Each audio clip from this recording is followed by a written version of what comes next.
minhas irmãs, a paz do Senhor Jesus.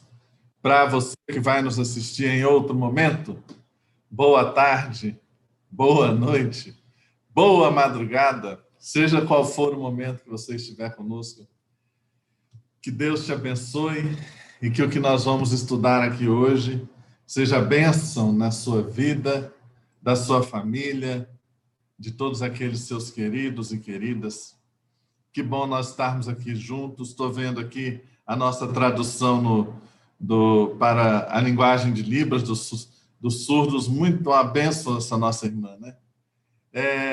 Meus irmãos, minhas irmãs, nós estamos estudando o livro de Juízes, dentro do nosso panorama bíblico, que começamos com a Dona Eunice. Dona Eunice está tendo um probleminha lá na internet, talvez ela entre daqui a pouco.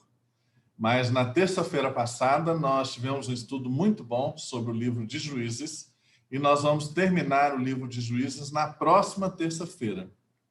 Então, se você tem o interesse de estudar a Bíblia inteira, tendo um panorama de cada livro, nós estamos fazendo isso na terça-feira com a Dona Eunice. Tem sido uma bênção, Dona Eunice é maravilhosa, vocês sabem.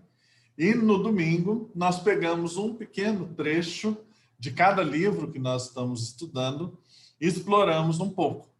E hoje nós vamos fazer um estudo dentro do livro de Juízes, no capítulo 2. Então, já abra a sua Bíblia, por favor, no Antigo Testamento, no livro de Juízes, capítulo 2. Vamos dar início com uma palavra de oração?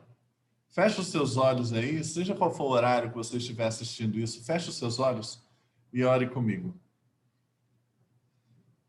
Senhor Jesus, nós te louvamos por essa oportunidade de estarmos aqui, por esses meios eletrônicos, mas ao redor da sua palavra, que é eterna, e que o Senhor possa falar conosco agora, por meio do livro de Juízes, por meio da ação do Espírito Santo, que vivifica a tua palavra. E eu te peço, a Deus, que o Senhor alcance a cada um e a cada uma, e que essa palavra realmente tenha significado e possa ajudar a que a vida seja corretamente direcionada conforme a sua vontade. Nos dá ânimo, renova a nossa esperança, renova as nossas forças. Nós pedimos em nome de Jesus. Amém. Amém.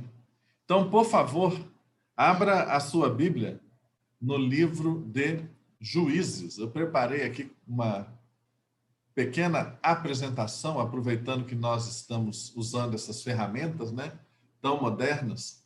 E o título que eu dei para esse estudo que nós vamos fazer hoje é Os Laços que Armamos para Nós Mesmos. Os laços que armamos para nós mesmos. Um estudo bíblico sobre Juízes, capítulo 2. Vamos fazer uma leitura de alguns trechos dessa passagem. Lá em Juízes 2, versículo 1, diz assim: Subiu o anjo do Senhor de Gilgal a Boquim e disse: Do Egito vos fiz subir e vos trouxe a terra que, sob juramento, havia prometido a vossos pais. E eu disse, Deus disse, né? Nunca invalidarei a minha aliança convosco. Essa posição de Deus nunca mudou e permanece até os dias de hoje conosco por meio de Jesus. Nunca invalidarei a minha aliança convosco. Então, toda vez que nós vemos uma quebra da aliança, a quebra da aliança é por iniciativa de homens e mulheres, não pela iniciativa do Senhor, que é fiel à sua aliança para conosco. Juízes 2, versículo 3. Vós, porém, não fareis aliança com os moradores dessa terra. Antes, derribareis os seus altares, contudo, não obedecestes a minha voz. O que é isso que fizestes? Pelo que também eu disse, não os expulsarei diante de vós, antes vos serão por adversários, e os seus deuses vos serão laços. Eu errei aqui, isso é Juízes 2:4. Lá em Juízes 2:7. Serviu o povo ao Senhor todos os dias de Josué e todos os dias dos anciãos, que ainda sobreviveram por muito tempo depois de Josué, e que viram todas as grandes obras feitas pelo Senhor a Israel. Foi também congregada a seus pais toda aquela geração, e outra geração após eles se levantou, que não conhecia o Senhor, nem tampouco as obras que fizera a Israel. Juízes 2, de 11 a 13. Então fizeram os filhos de Israel o que era mal perante o Senhor, pois serviram aos Baalins. Deixaram o Senhor, Deus de seus pais, que os tirara da terra do Egito, e foram-se após outros deuses, dentre os deuses das gentes que havia ao redor deles, e os adoraram. E provocaram o Senhor a ira, porquanto deixaram de servir ao Senhor e serviram a Baal e a Astarote. Pelo que a ira do Senhor se acendeu contra Israel e os deu na mão dos espoliadores, que os pilharam e os entregou na mão dos seus inimigos ao redor, e não mais puderam resistir a eles. Por onde quer que saíam, a mão do Senhor era contra eles para o seu mal, como o Senhor lhes dissera e jurara, e estavam em grande aperto. Suscitou o Senhor juízes, que os livraram da mão dos que os pilharam. Contudo, não obedeceram aos seus juízes. Antes se prostituíram após outros deuses e os adoraram. Depressa se desviaram do caminho por onde andaram seus pais, na obediência dos mandamentos do Senhor, e não fizeram como eles. Quando o Senhor lhes suscitava juízes, o Senhor era com o juiz e os livrava da mão dos seus inimigos, todos os dias daquele juiz. Porquanto o Senhor se compadecia deles ante os seus gemidos, por causa dos que os apertavam e oprimiam. Sucedia, porém, que, falecendo o juiz, reincidiam e se tornavam piores do que os seus pais, seguindo após outros deuses, servindo-os e adorando-os eles. Nada deixavam das suas obras e nem da obstinação dos seus caminhos. Bom, o que nós vemos aqui é uma passagem que está fazendo a transição entre o momento da morte de Josué, né? Então, eles tinham sido guiados por Moisés para fora da terra do Egito, eles adentraram na terra de Canaã sob a liderança de Josué, como nós estudamos na semana passada, e aqui nós vemos os autores do livro de Juízes mostrando que, após a morte de Josué, num período aí de 300 anos, mais ou menos, eles foram administrados, né, liderados por juízes. Então, isso foi antes da monarquia, antes do primeiro rei de Israel, que foi Saul. Durante 300 anos, eles foram administrados por juízes. E aqui, os autores, temos que lembrar que o livro de Juízes é um livro que foi escrito uns quase 1000 anos depois do período que os fatos aconteceram, e foi escrito por pessoas que já tinham experimentado a derrota, por gente de Israel que já tinha experimentado o exílio, né, na mão de Babilônia. Então, eles fazem aqui um resumo das razões pelas quais o povo que servia a um único Deus estava sendo derrotado, porque eles nada deixavam das suas obras, adoravam outros deuses e eram obstinados em seus maus caminhos.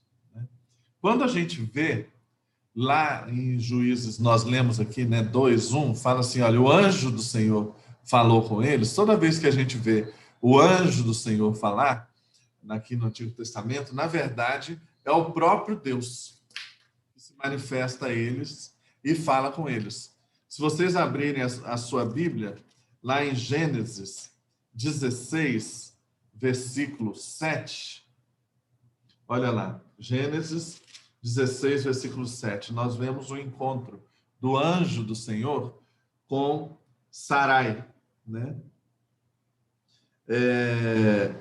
Então, tendo-a achado, na verdade, Sarai, né, expulsou a sua serva, né, que tinha tido um filho expulsou Agar, né, que tinha tido um filho com Abraão, e aí fala assim no encontro com Agar: tendo achado o Senhor, o anjo do Senhor, junto a uma fonte de água no deserto, junto à fonte no caminho de Sur. Isso está lá em Gênesis 16, 7. Só que lá em Gênesis 16, 13, fala assim: então ela invocou o nome do Senhor, que lhe falava: tu és Deus que vê. Pois disse ela: não olhei eu neste lugar para aquele que me vê?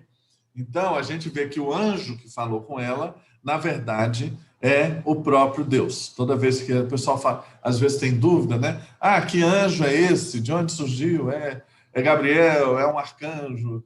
É um querubim? Isso, estudo de anjos, vale a pena para a gente fazer um estudo bíblico sobre isso depois. Mas no caso aqui, é o próprio Deus falando com eles, né? Então, nós temos aí um tempo, que é o tempo dos juízes, cerca de 300 anos, que o povo de Israel alternou entre paz e bonança, ou opressão e guerra.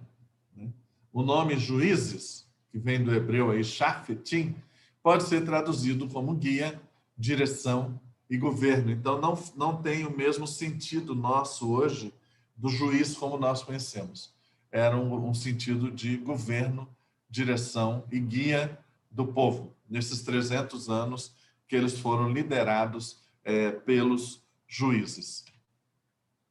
Aqui eu separei uma figura para vocês terem uma ideia. Então, os arqueólogos bíblicos, né, calculam que a morte de Moisés se deu mais ou menos no ano 2706 antes de Cristo, né? Aí nós temos Josué, aí eles citando aí vários episódios do livro de Juízes, e esse período de Juízes, então, vai se encerrar quando Saul é entronizado rei no ano de 3062. Tá? Então, aí são mais ou menos os 300 anos que a gente vê descrito no livro de Juízes. O livro de Juízes é muito interessante porque tem alguns dos juízes que às vezes se dedica 2, 3, 4 capítulos só a ele. E outros juízes às vezes se dedica a 1 ou 2 versículos só, passa muito rapidamente por ele, a gente fica sabendo pouquíssima coisa, as histórias são desconexas, não tem uma linearidade cronológica, mesmo porque esses juízes, às vezes, um está no sul, outro está no norte, está em diferentes lugares na terra de Canaã, vivendo diferentes situações nesses 300 anos. Então, a primeira coisa que nós aprendemos aí é que, apesar da infidelidade do povo, Deus nunca os abandonou. Mesmo eles sendo infiéis, eles seguindo outros deuses, perseguindo outros cultos, Deus levantava juízes para ajudar a resgatar a história do povo. Quando fala assim, olha, Deus não vai abrir mão da sua aliança, muitas vezes tem a ver até com o erro que as pessoas colocam nesses adesivos no carro, assim, que o pessoal coloca assim, ó, Deus é fiel, né? Mas ele está falando, quando coloca o adesivo, ele às vezes pensa assim, ó, Deus é fiel, está me dando esse carro. Deus é fiel, está me dando um apartamento. Deus é fiel, me fez nascer bonito. Igual Samuel e o Iago aí, eu estava brincando com eles agora, cortaram o cabelo, estão mais bonito ainda. Mas não, Deus é fiel a si mesmo, Deus é fiel à sua aliança, Deus é fiel nesse amor, nesse abandono que ele tem em relação a nós. Nós temos que lembrar que Deus se encolheu para dar espaço a nós com o nosso livre-arbítrio. Então, Deus é fiel a essa aliança que ele estabelece conosco, né? E quando fala que eles adoravam Baal e Astarote, né? Aqui é uma imagem, se vocês clicarem nessa imagem, vocês vão lá para o Museu do Louvre. É uma estela. O que é uma estela? Eram essas esculturas que eram colocadas nas frentes dos templos. Essa aqui tem mais ou menos 2 metros de altura, para recontar a história dos deuses, né? E nessa estela, que tem mais ou menos aí uns 4.000, 5.000 anos, ela relata o deus Baal. Baal era, na verdade, não é um nome próprio, existiam vários Baal, né? Cada lugar tinha um Baal, né? Lá em Números 25. Oi, dona Eunice, tudo bem? Liga o microfone depois para a gente ouvir a senhora. Então, lá em Números 25, 3, nós temos, por exemplo, Baal Peor. Por quê? É o Baal daquele lugar que chamava Peor. E quando a Bíblia se refere a esses muitos Baal, ela fala, olha, são os Baalins, que é o plural de Baal, né? Nesses lugares altos, como nós temos aprendido com a dona Eunice, o Baal era adorado.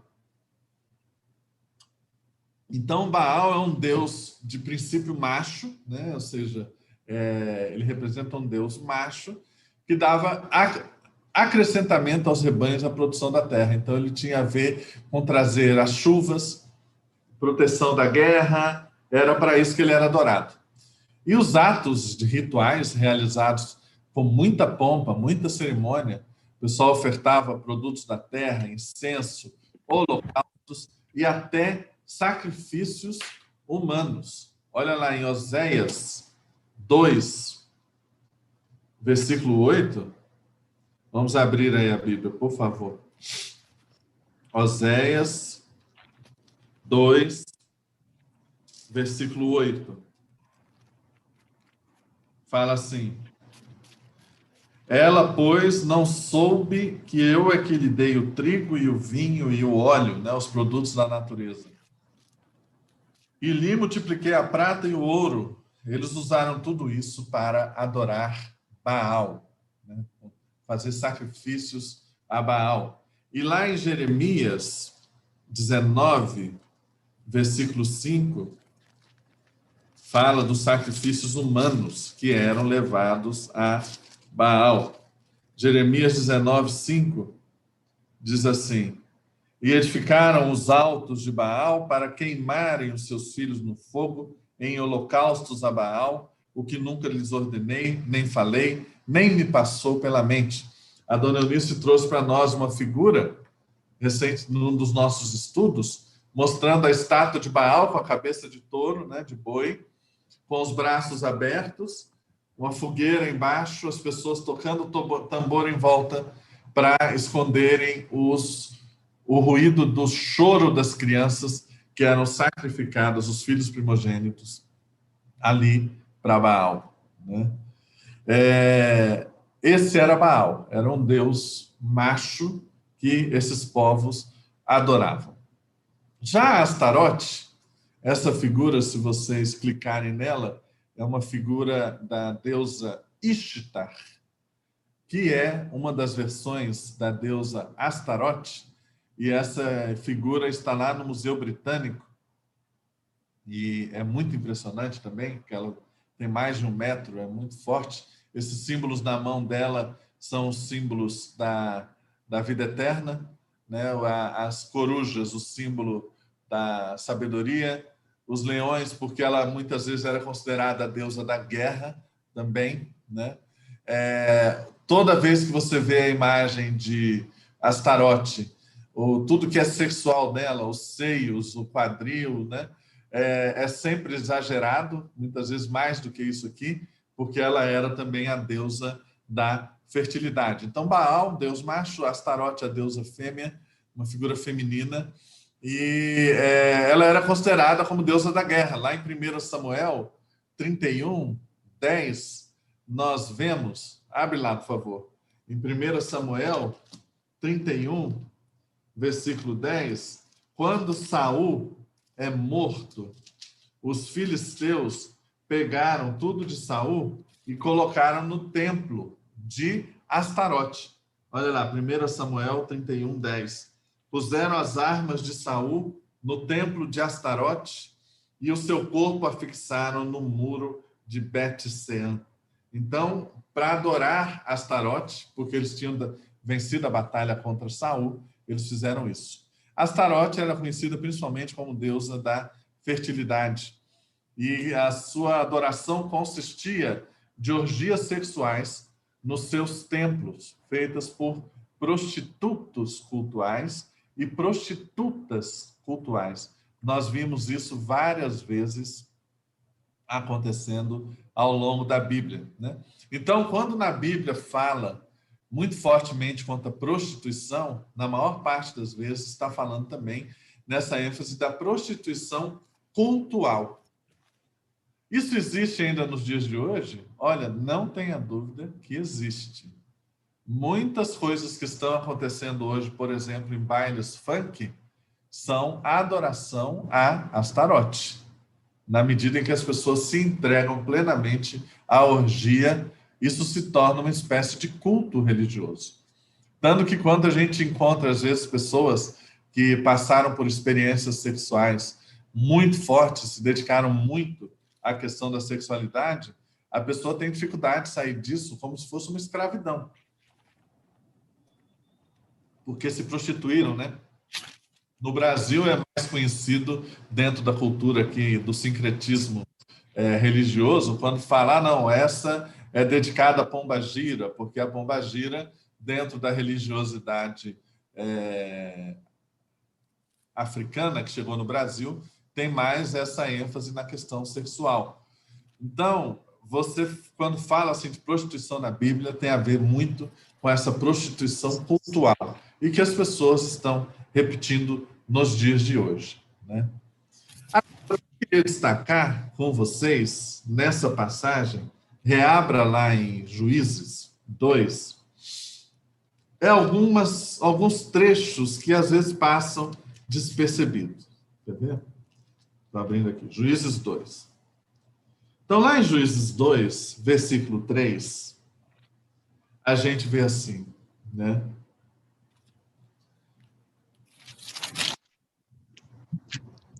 Espera aí. Não, isso não é 3. Isso é o 4 que eu errei, né? Espera aí. Juízes 2. Só um minutinho, quem sabe faz ao vivo. Me perdi aqui agora. Ah, é 2. Por isso que eu estou errado aqui. Ó. Juízes 2, 2. Vós, porém, não fareis aliança com moradores dessa terra, antes derribareis os seus altares, contudo, não obedeceste a minha voz. O que é isso que fizestes? O que é isso que fizestes? Deus pergunta para esse povo, gente, eu fiz uma aliança com vocês. O que é isso que vocês fizeram a partir daí? Nós vimos lá em Juízes que o juiz vinha, restaurava a terra, ganhava a guerra, trazia paz, ele morria, o povo voltava para os seus maus caminhos. Então, quando Deus pergunta o que é isso que vocês fizeram, ele deixa muito claro que a responsabilidade de seguir a aliança está conosco. Não adianta a gente querer passar para outra pessoa. A responsabilidade é minha. A responsabilidade é sua. E aí eu coloquei aqui, assuma a responsabilidade pela sua vida. Você deve ser fruto de si mesmo e não do que fizeram a você. Deus deixa muito claro, nós temos que lembrar, está lá em Filipenses 2, que Deus, e aí fala de Cristo, se esvaziou. O amor de Deus é o esvaziamento de Deus. O amor de Deus é ele se retrair para dar espaço ao ser humano com livre-arbítrio.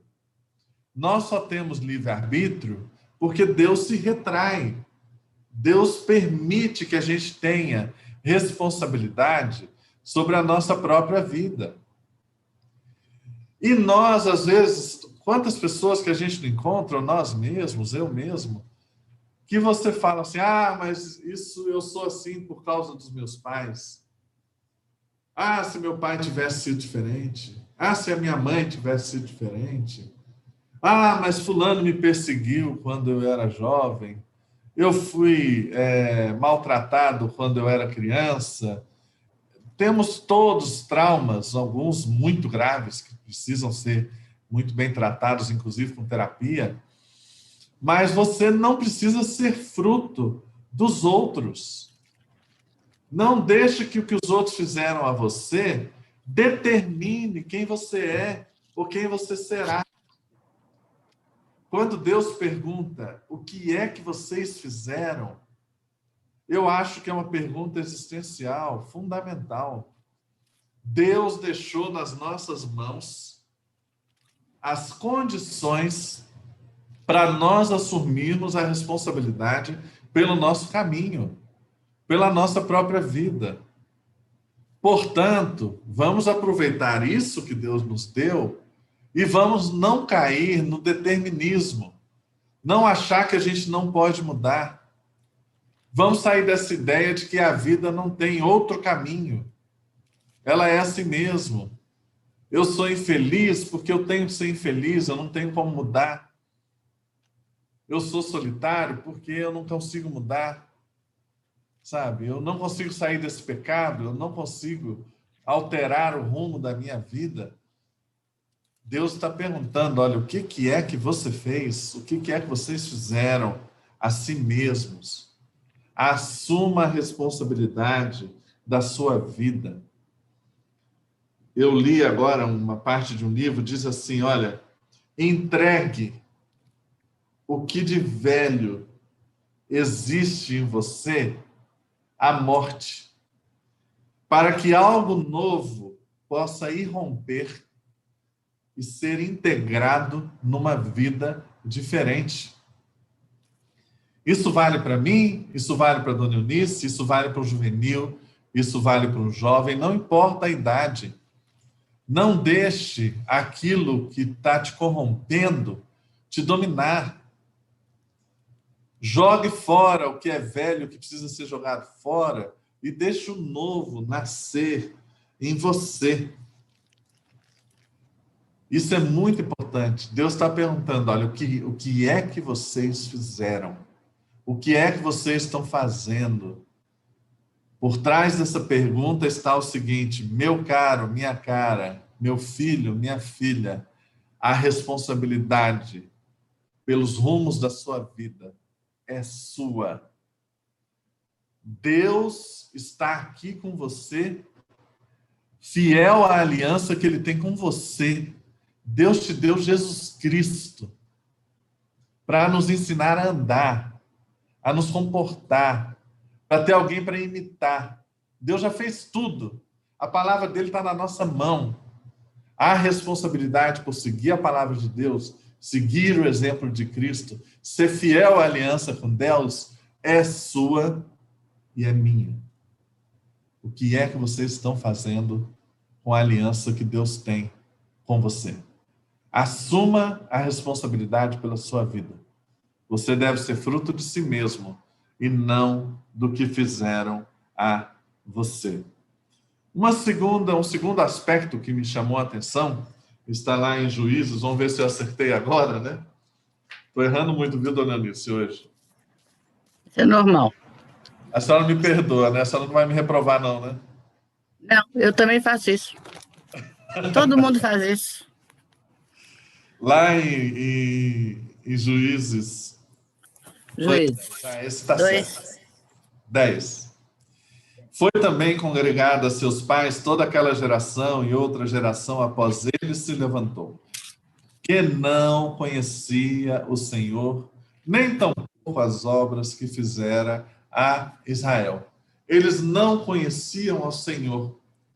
Não conhecer ao Senhor é o princípio de todo erro. Talvez a gente pudesse até, dona Eunice, inverter o versículo lá de Provérbios, que fala assim, ó, o princípio da sabedoria. Né? Então, assim, você quer ser próspero, né? É o conhecimento de Deus. E aí o princípio da burrice é o não conhecimento de Deus, né? Só que é o seguinte, o conhecimento de Deus, ele exige a experiência com Deus. A pessoa pode ser teólogo, pode ser mestre, pode ser doutor em teologia, pode dar aula nas mais importantes faculdades de teologia no mundo, pode conhecer a Bíblia de cor. Se não tiver experiência com Deus, não conhece Deus. Conhece Deus de ouvir falar, igual fala lá em Jó, de ouvir falar, mas não conhece Deus contigo andar. E aí eu me lembrei daquela passagem que está lá em João. Abra sua Bíblia, por favor, uma passagem maravilhosa que está lá em João, capítulo 9, quando Jesus cura um cego de nascença, né? O cego estava ali mendigando, perdido na sua cegueira. E aí, lá em João 9, né, a gente vê que Jesus encontra esse cego, né, e ele fala com os discípulos, olha, os discípulos, Senhor, esse aí é cego porque ele pecou, porque seus pais pecaram? Jesus fala, não, ele é cego porque ele agora vai manifestar a glória de Deus. E ele fala, olha, Jesus diz assim, enquanto estou no mundo, João 9, versículo 5, enquanto estou no mundo, eu sou a luz do mundo. Aí ele cospe na terra, passa o lodo no olho do cego, manda se lavar no tanque Siloé. Quando ele se lava, ele volta enxergando e já não encontra Jesus. Aí os fariseus pegam, né, porque o milagre tinha sido realizado no sábado, né, isso incomodava os fariseus, que o sábado para eles não podia acontecer nada do trabalho. Eles chamam o cego e falam assim, o cego, o que foi que aconteceu? Ele falou, fui curado. Aí ele fala, mas não sei. Aí eles duvidaram que o cego era cego de nascença, chamaram os pais deles. Chamaram os pais dele, falaram assim, escuta, se mostra seu filho. Eles, Ele era cego de nascença? Era. E ele agora está enxergando, o que vocês podem falar? Aí os pais lavaram as mãos, né? Não sei de nada, estou por fora, não sei o que aconteceu. Porque eles falam, quem testemunhasse em favor de Jesus seria expulso da sinagoga, né? Então eles falam, não sei de nada, eu sei que ele era cego aí, agora está enxergando. E aí eles vão de novo perguntar para o cego, aí o cego responde, né? A famosa frase, né? Olha, gente, eu não sei de nada. O que ele está dizendo aí, o cego? Eu não estudei, não sei de nada, vocês que são teólogos aí, eu não sei de nada. Eu só sei de uma coisa. Eu era cego e agora eu vejo. Eu era cego e agora eu vejo. É a única coisa que eu sei. Eu sei que eu tive uma experiência com esse homem chamado Jesus. Eu era cego e agora eu vejo. Essa é a minha experiência. Aí eles discutem com ele, discutem, e aí ele dá um testemunho. Gente, ele fala com mais sabedoria que todos os fariseus, né? Olha, se esse homem não fosse de Deus, ele não podia ter feito esse milagre comigo. Então ele está testemunhando em favor de Jesus. Qual é o resultado? Ele foi expulso da sinagoga por dar esse testemunho. Quando Jesus soube que ele foi expulso, ele foi lá e chamou o cego para conversar. E aí ele virou para o cego, né? E fala assim, você crê no Filho do Homem? E aí o cego fala assim, quem é, Senhor, esse para que eu nele creia? E Jesus disse, você agora o vê, você já o tem visto. É esse aqui que está falando com você. E aí essa passagem. Então afirmou ele, o cego, Eu creio, Senhor. E adorou a Jesus. Prosseguiu Jesus: eu vim a esse mundo para juízo, a fim de que os que não veem, vejam, e os que veem se tornem cegos. Aí os fariseus ficaram nervosos. Você está chamando a gente de cego? Aí Jesus responde: se fosseis cegos, vocês não teriam pecado algum. Mas porque agora dizeis, nós vemos, subsiste o vosso pecado. Então, o conhecimento de Deus vem dessa experiência com Deus. E quem não tem experiência com Deus, vai acontecer igual esse povo de Israel. Vai andar de derrota em derrota. Vai andar fora do caminho do Senhor. Vai andar adorando Baal, Astarote e outros deuses. Vai andar na idolatria. O conhecimento de Deus, que está baseado na experiência com Deus, e nós vimos aqui na passagem, né? Esse povo não conhecia o Senhor. Essa era a razão da sua infidelidade. Eles não conheciam ao Senhor.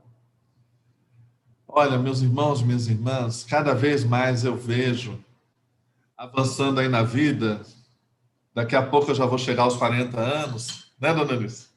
Não, nem lembro dos meus 40 anos, de tanto tempo atrás que foi. Ah, não vou lá. Cada dia a gente vai reduzindo a idade, né, nessas lives aqui. Acho Mas que é o cabelo, o tipo de cabelo, penteado. o penteado, né?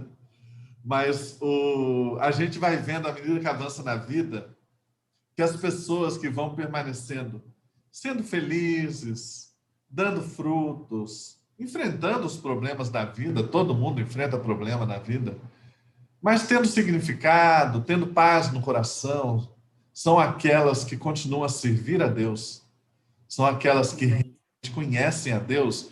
E o interessante é que quando a gente conhece a Deus e a gente tem experiência com Deus, a gente quer conhecer mais de Deus. A gente quer ter mais experiência de Deus. E a dona Eunice estuda aí a palavra de Deus há quantos anos? Eu estudo já há alguns anos. Eu passo aqui a minha semana inteira lendo sobre a palavra de Deus, estudando sobre o povo de Deus, estudando sobre a história do povo de Deus. Nossa, não sabia Até disso, hoje estudo desse jeito. não é? Não sabia disso, né, dona Eunice? É. Que interessante, porque a gente tem fome de conhecer a Deus. Olha como é que Deus fez isso. Amém. Não sabia, né? Então, a experiência com Deus, ela dá mais fome de experiência com Deus, de experiência e de conhecimento de Deus, né? Então, assim, quando fala em juízes, eles não conheciam a Deus, nos traz um alerta de que nós precisamos nos aprofundar no conhecimento de Deus, na experiência com Deus. E caminhando aí para os finalmente, lá mais à frente fala assim, olha, eles, né, ficaram ali, deixaram Deus e foram após outros deuses, dentre os deuses das gentes que havia ao seu redor. Adoraram, provocaram o Senhor, serviram a Baal e a Astarote. O que é que estava acontecendo? Chama a nossa atenção que nós não podemos nos contaminar com as pessoas ao nosso redor, com o que elas fazem. Não podemos nos contaminar.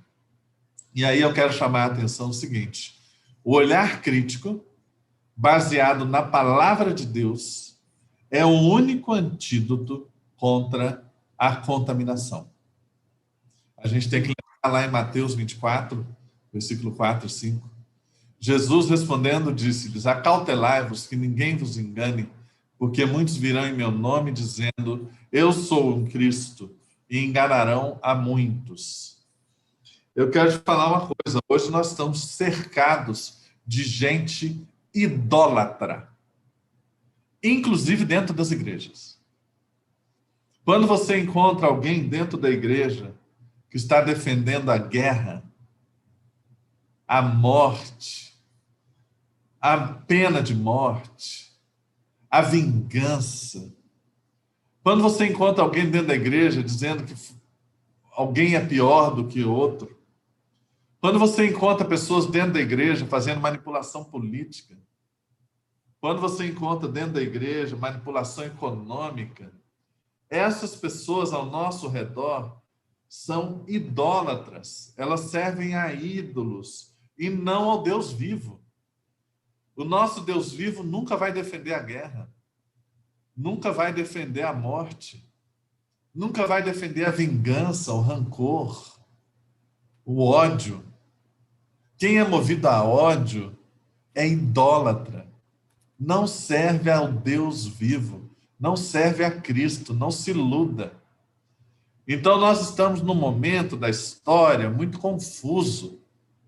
A gente é inundado por notícias de WhatsApp, de Facebook, de redes sociais, promovendo idólatras. Gente que não serve a Deus, mas que finge que é servo de Deus.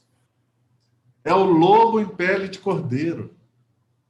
Então, estude a palavra de Deus, se desenvolva na palavra de Deus, para desenvolver esse olhar crítico, para a gente ter um antídoto contra essa contaminação que, infelizmente, alcançou o povo de Deus nessa passagem que nós vimos aí em Juízes.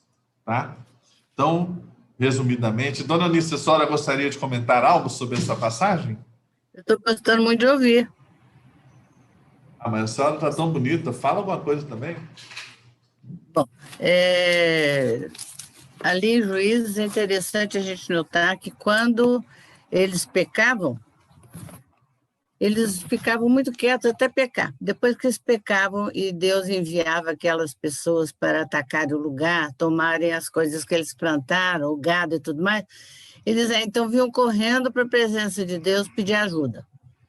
Então só se lembravam de Deus na hora da angústia. E na nossa vida não pode acontecer uma coisa dessa, tem que ser constante. A nossa, o que você estava dizendo aí, nossa convivência com o Senhor, não é só nos momentos difíceis, meu Deus, vem me ajudar, por que está acontecendo isso comigo? Né? Não é, não, é sempre, e nos momentos bons e nos momentos ruins, estar sempre ligados à videira, porque Jesus disse, eu sou a videira verdadeira e meu pai é agricultor. Então, se ele é a videira, nós somos os galhos. Então, para que os frutos cresçam e fiquem bons, é necessário passar seiva por esses galhos, que é Jesus, né? Então, Jesus tem que trazer a seiva até nós. Do mesmo jeito na nossa vida, nós temos que ter contato com Ele constante para recebermos essa seiva espiritual, para termos contato constante com o Pai. Estou gostando de assistir sua aula, viu, Luciano? Eu também gosto de assistir sua aula, então nós estamos bem. Olha, temos aqui no chat a Dorcas, que está viajando, mas está assistindo. Um abraço, Dorcas, Deus te abençoe. É folgada, hein? A Maria... O quê? Ela é folgada, já está passeando? Só vive na praia essa aí, Já viu? está abençoada e aproveite bastante seu passeio. Não, eu acho que a Dorcas está em pecado, dona Anice, porque ela vai na praia, mas não chama a gente para ir na praia, não, sabe? Bom. O que a senhora acha? Até que pode ser, né? Ô, Mas faz ela Dorcas, muito bem, vai aproveitar. recebe essa palavra aí, Dorcas, chama a gente para ir na Pode, praia. né? Aproveita bastante. Heloísa, Maria José, Vanúzia mandou bom dia, a Terezinha, a Romilda, né, lá de São Paulo, mandou um abraço aqui, Luz de Jesus. O William, ei William, tô com saudade de você. A Maria Lúcia mandou um bom dia, dona Eunice, Cineia. A Ivanilda, bom dia, Ivanilda. A Ione, nossa companheira aí, Saline, Mércia. Mércia, tô com saudade de você, bom dia. Maria Alice, a Magali, bom dia. Valmir, bom dia. Oi, Geni, tô com muita saudade de você, Geni. Aparece aí de máscara um dia desse, mas apareça, viu? Bom dia.